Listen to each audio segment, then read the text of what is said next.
Hello everybody and welcome to a brand new Elder Scrolls Online build video. This is a bonus for you guys out there. This is a Warden Magicka solo build made for a custom for one of my viewers who asked for a Warden build, and this is it. This is the Frost Mage, and it's a Ice Warden solo tank kind of thing. It works out really good actually. I did do some testing, that's why I said to give me some time, guys. So I did some testing with it over the last night. Well, last night for me, it would be Thursday night, but recording this on Friday so I can release it on Saturday. And yeah, so solo builds are basically used for dungeons, like public dungeons, delves, dolmens, world bosses, and then of course soloing. I don't want to say all, but most normal dungeons you can solo with this build up to a degree. Once you get comfortable with it. Then once you get to a certain point, you can even solo some vet dungeons with it, and then as well as tank normal and vet dungeons with it. It's actually kind of an all-around build. It's kind of amazing. So, but let's go ahead and get into it. So here we are, looking at the stats. 31k Magicka with a 25k health. Now, somebody asked me in another video, why are you putting into health? Because it's a solo build. Solo builds are not the same as like a DPS build. You can play a DPS build and you can solo a lot of stuff, but you can't solo to the extent of what some of these builds can. Can because of design.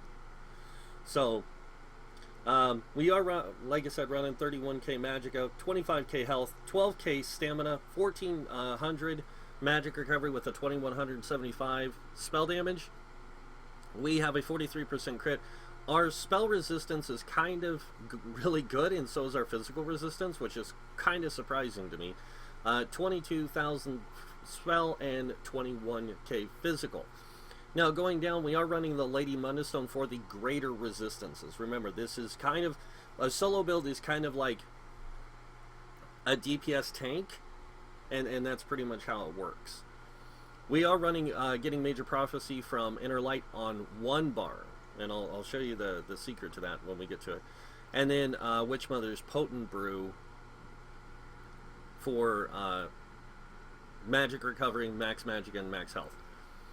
So let's go ahead and get a look at the gear. We are running a 2-piece Ice Heart set. This is going to give us our damage shield.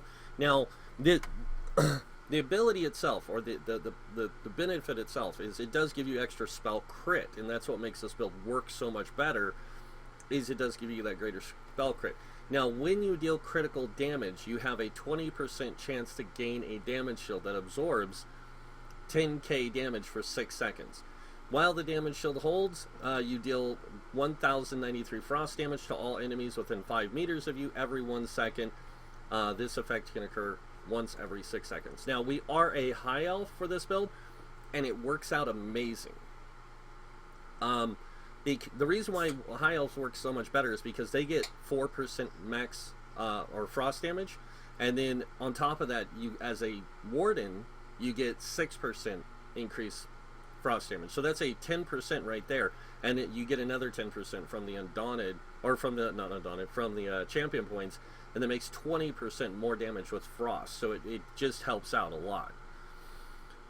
So we are running a medium helm with a heavy shoulders. The shoulders are reinforced to give you the greater resistances. Like I said, solo builds don't run, you can run sword and shield, but you don't really want to, because you do want to maximize DPS. So we are rocking reinforced. Now on to the rest of it. We are running a 5 heavy, 1 medium, 1 light setup. The other set we're running is Julianus. Everyone should have guessed that. It's like the best set you can have for a Magicka DPS, but it is also one of the best sets you can have for a solo build, because it gives you the greater amount of crit, plus it gives you a decent amount of max Magicka, plus the spell damage. So the secret to this, would you back off, you ugly?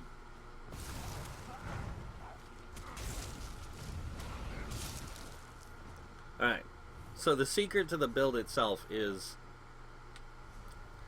or to the gear setup is 3 infused. Chest, legs, and helm are infused with a tri-stack glyphs. The smaller pieces have max health and were reinforced on the shoulders, reinforced on the boots, and these are the heavy pieces. And then heavy gauntlets with a Nirnhoned enchant or trait, and then the belt is light with Nirnhoned.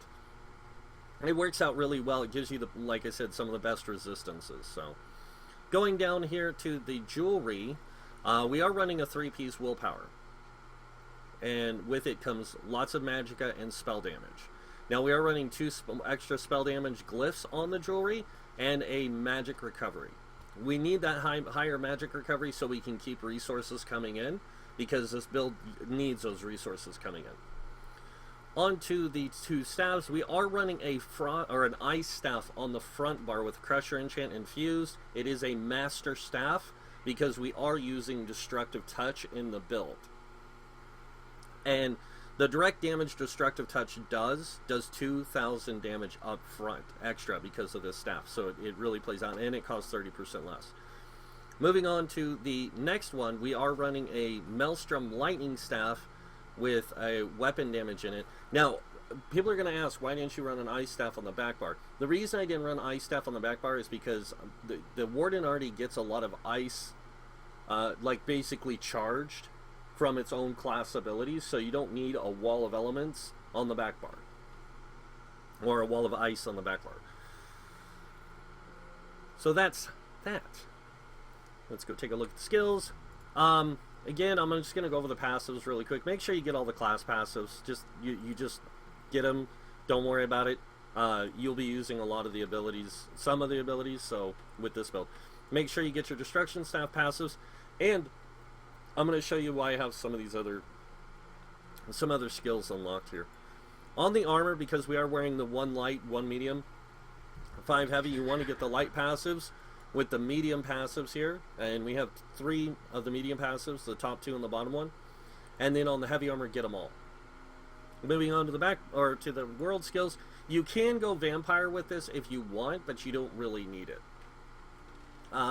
Two things in Soul Magic.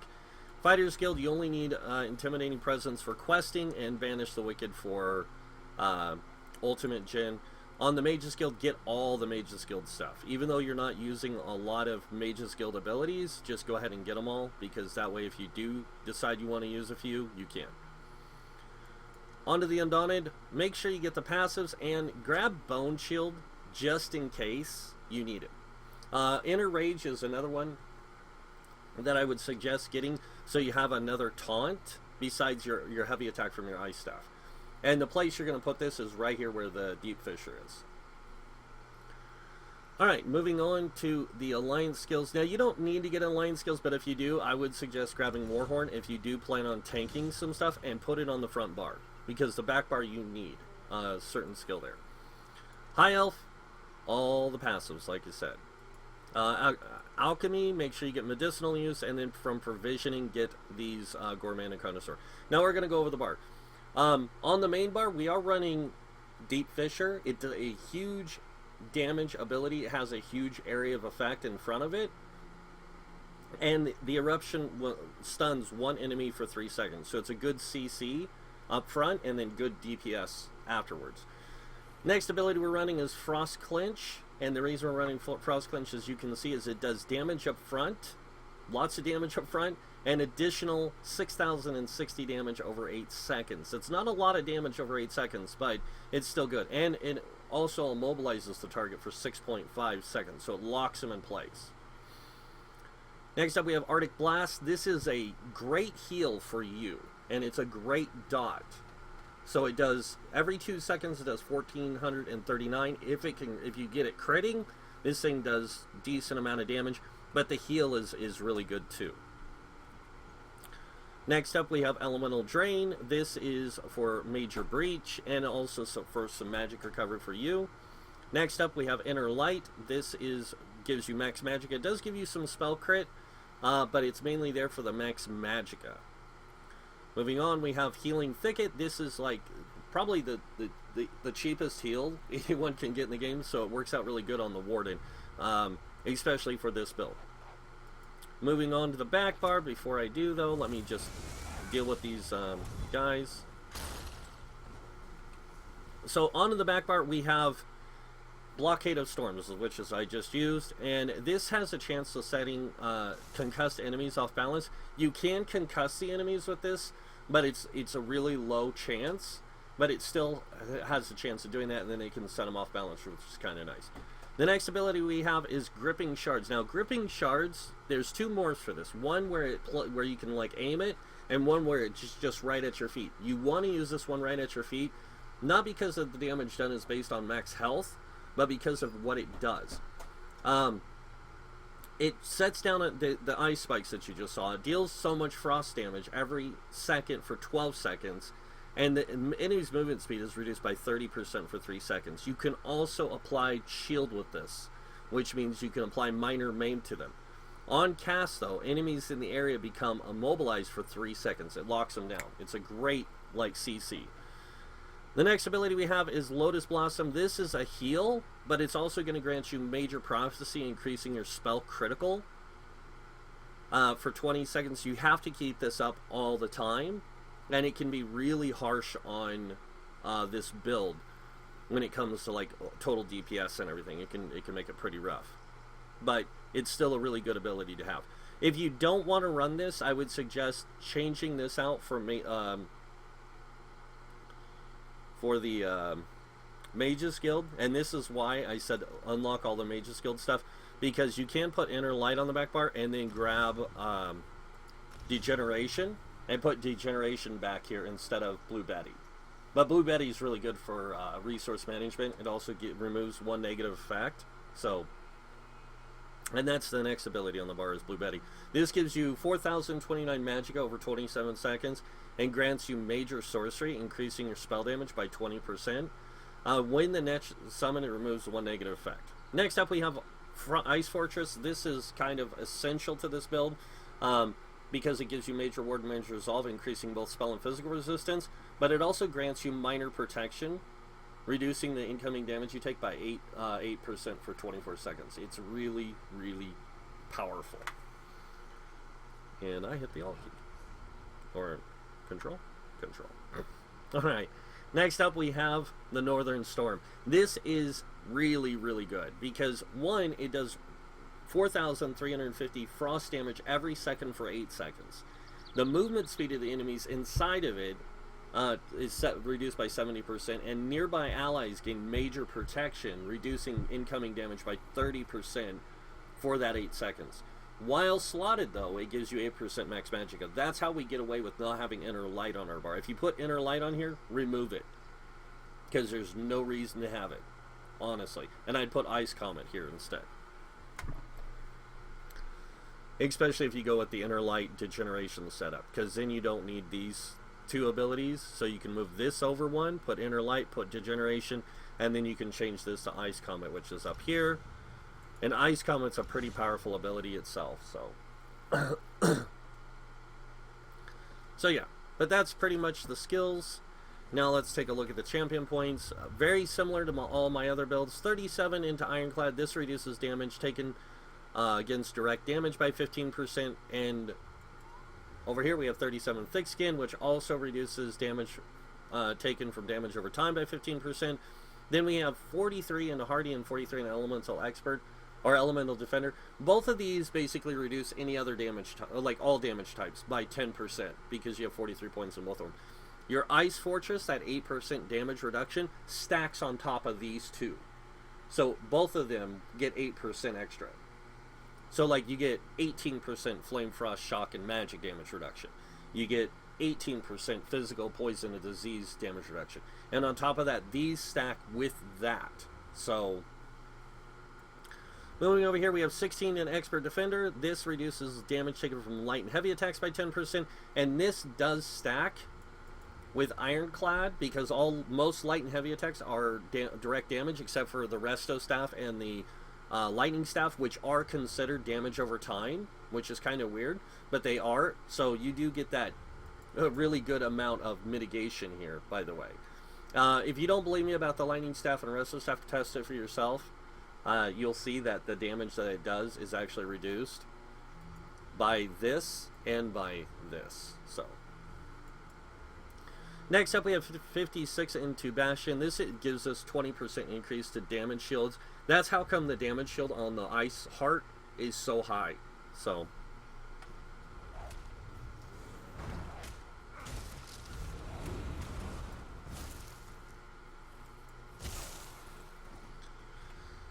alright, so where were we? 8 into quick recovery. You don't have to put this 8 here. You can put it in heavy armor focus if you want to. I just put it here because we are wearing 5 pieces heavy armor, and that gives us 8% healing received. And then on top of that, this 8 gives us 2% on top of that, so that's 10% healing received. It just helps with the heals that we got coming in. Moving on, we have 23 into Warlord. This reduces the break free cost by 10%. Bashing focus, 16 points, giving us 10% reduced bashing costs. We do bash and block with this build a lot. 75 in Arcanus, increasing magic recovery by 14%. I mentioned this in another video. When you have a animal ability, animal companion ability slotted, you get, trying to find it right here, stamina and magic recovery by 12%. So with that 14%, you get 26% stamina or magic recovery. And then the fact that you're a high elf gives you another 9% on top of that. It takes you to 31% recovery. So you get a lot of recovery with it. Or, sorry, no, it's like 30-something%. But you get a lot of recovery with this. So that's why it works so well. We have 43 into Tenacity. This increases our magic return from heavy attacks. So if you guys don't know, heavy armor gives you 25% return. On top of that, this gives you another 10. That's 35% return. And then you get a base of 30%. So we get a 65% return on our heavy attacks. That's a lot of incoming magicka, by the way. I'm not going to go over the whole spiel about how recovery works, so I'll do that in another video. So 56 in the Shadowed Ward. We are using an Ice Staff, and on the Ice Staff we have all the passives. So we do have the Taunt, and we also have the blocking thing from it. So the blocking cost is magicka, not stamina. So you're going to use the staff to block with, so you get that 36% reduced cost plus the 20%. You have a 56% reduced cost to your blocking, which is really kind of good. It's like half, you know, it's like half the cost is gone. And then moving down here, we have 23 into Tumbling, reducing the dodge roll costs by 10%, and then 4 into Befoul. You can take this 4 and put it in anything, really. You can put it over here in Bashing, you can put it in a Sprinter, you can put it in a Warlord. It doesn't matter. I just put it there out of habit. Moving over here, we have 51 in Elfborn. This increases our damage and critical healing. Critical damage and critical healing done by 19%. That's quite a bit. And then 43 into Elemental Expert. This increases Flame, Frost, Shock, and Magic damage by 10%. Like I said, Wardens get a 6% natural Frost damage increase. High Elves get 4%. That's a 10%. This is 20%. So you get a 20% increase in ice damage. And you can use an Ice Staff on the back bar, guys. That's really up to you. It's just my preference is this way. Moving on, we have 35 into Staff Expert, increasing light and heavy attacks by 20%. 56 into Master at Arms, increasing damage done with direct damage by 20%. And then we have 51 into Thaumaturge, increasing our damage over time by 19%. The last remaining points we're going to put into Spell Erosion just to increase our spell penetration. And that is the champion points. So, alright, so you guys want to see this build in action, I'm pretty sure. Let's do that. Let's take on this boss down here. Now this is a pretty simple boss, but I chose it for a reason. Because it does a lot of magic stuff. So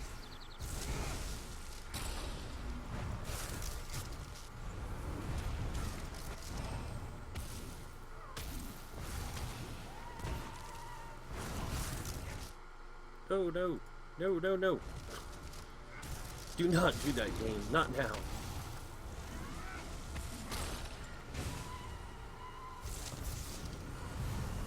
And I'm going to go ahead and pop all my buffs again.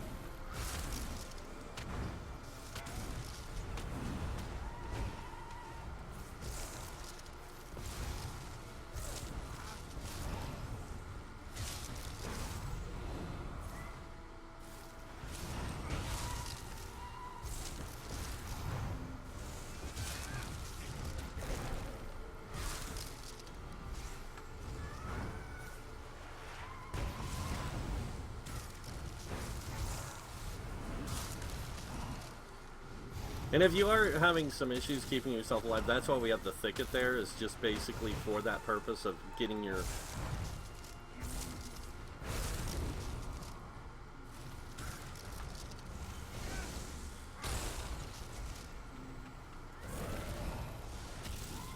And anytime you deal critical damage, you have a chance of the Ice Heart proccing, by the way. So, it stays up pretty good most of the time.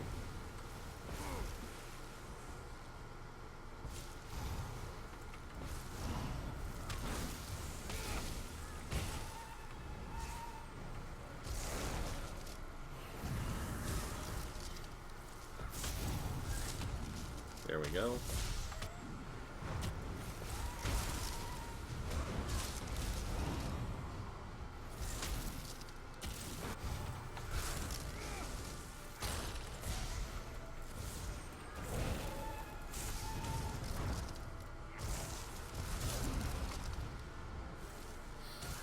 Now, I had somebody ask me the other day, why do you put so much in recovery?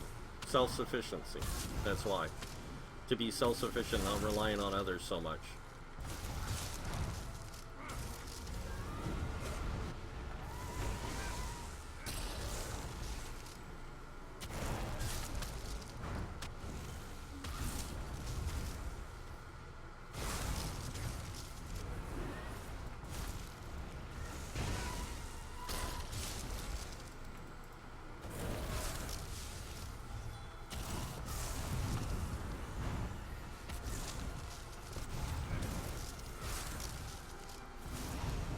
And she does have Shield on her, by the way.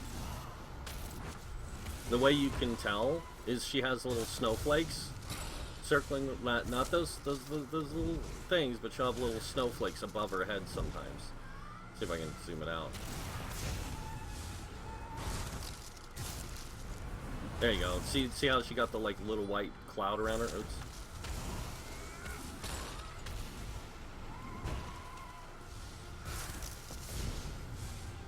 Come on.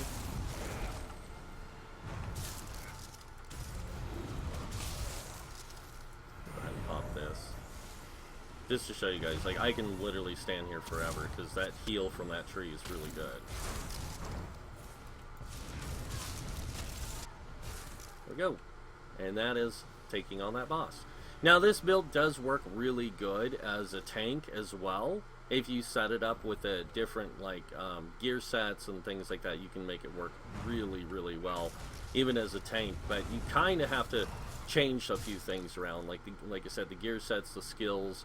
But you can pretty much run most of the same skills, and it works really, really well, even in normal and vet dungeons.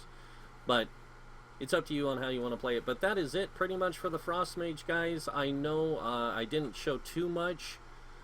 Like I could show this build in dungeons and things like that, but I just wanted to show it on a world boss because that's what this build mostly, these solo builds mostly do. You don't spend a lot of time soloing, you know, like dungeons continuously. You solo them when you need certain things or you want to get something, kind of thing, or if you want to run with somebody through, like help somebody run a normal dungeon to get them a couple pieces of gear for something, and you can help them farm it out.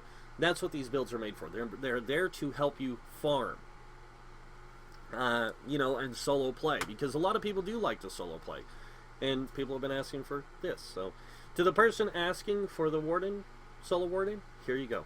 This is the Frost Mage. I hope you like it. So, that's it for the video. If you guys liked the video, hit that like button. If you guys want to see more videos by me, you can hit that subscribe button.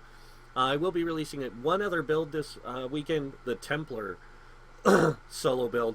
And you're going to notice that like a lot of the builds are running the same, like, 2 set pieces, like the willpower with Julianus, and then a different monster set is all. So, but yeah, that's pretty much it. So, thanks for watching. Until next time, have a wonderful day, and maybe this guy might see you in game. Bye.